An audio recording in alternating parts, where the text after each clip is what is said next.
उसने अंजलि के पैर थाली में रखे और धीरे धीरे कटोरी से दूध उनके पैरों पर डालना शुरू किया। दूध थाली में बह रहा था और आरती उनके पैर धो रही थी। अंजलि ने सिर ऊंचा करते हुए कहा, अब समझ में आया होगा कि तुम्हारी जगह क्या है। तुम सिर्फ हमारी सेवा के लिए हो, तुम्हारा और कोई अस्तित्व नहीं है। शीला ने मुस्कुराते हुए कहा, माँ, इसे अब अपनी गलती का एहसास हो गया होगा। इसे कभी भी यह नहीं सोचना चाहिए कि यह हमारी बराबरी कर सकती है। दूध से पैर धोना। आरती ने कांपते हुए उनके पैरों पर धीरे धीरे दूध डाला और फिर कपड़े से पोंछा। उसका मन अपमान और दर्द से भर चुका था, लेकिन वह विरोध करने की स्थिति में नहीं थी। शीला ने अपने पैर थाली में रखते हुए कहा, अब मेरे पैर धोओ और ध्यान रखना, किसी भी तरह की गलती न हो। आरती ने वही प्रक्रिया दोहराई। उसने कटोरी से दूध लेकर धीरे धीरे शीला के पैरों पर डाला और फिर उन्हें पोंछ दिया। आरती ने शीला और अंजलि के पैर धोकर कपड़े से पोंछ दिए और थाली को एक तरफ रख दिया।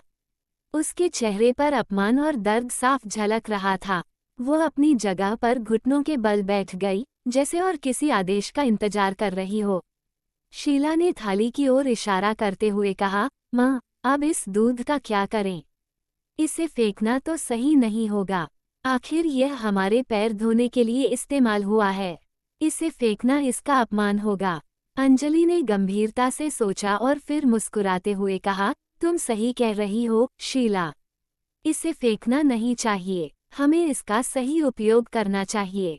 आरती को नया आदेश। अंजलि ने आरती की ओर देखा और कठोर स्वर में कहा, अब ये दूध तुम पियोगी। ये तुम्हारे लिए प्रसाद के समान है। इसे पीकर तुम्हें यह एहसास होगा कि तुम हमारी सेवा करने के लिए बनी हो और यही तुम्हारा असली स्थान है। आरती ने हैरानी से उनकी ओर देखा। वो कुछ बोलना चाहती थी, लेकिन उसके गले से आवाज नहीं निकल रही थी। उसकी आंखों में आंसू भर आए। शीला ने गुस्से में कहा, हमारी बात मानने में इतनी देर क्यों? जो कहा गया है उसे करो। इस दूध को बिना कोई शिकायत किए पी लो। ये तुम्हारे लिए सम्मान की बात होनी चाहिए कि तुम्हें हमारे चरणों का दूध पीने का अवसर मिल रहा है। दूध पीने की मजबूरी। आरती ने कांपते हुए हाथों से थाली उठाई। उसके हाथ थरथरा रहे थे। उसने धीरे धीरे थाली को अपने होठों के पास लाया।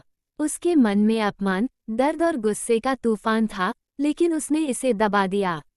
उसने आंखें बंद की और धीरे धीरे दूध पीना शुरू किया। अंजलि और शीला ये देखकर मुस्कुरा रही थीं। अंजलि ने तंज कसते हुए कहा, देखो शीला,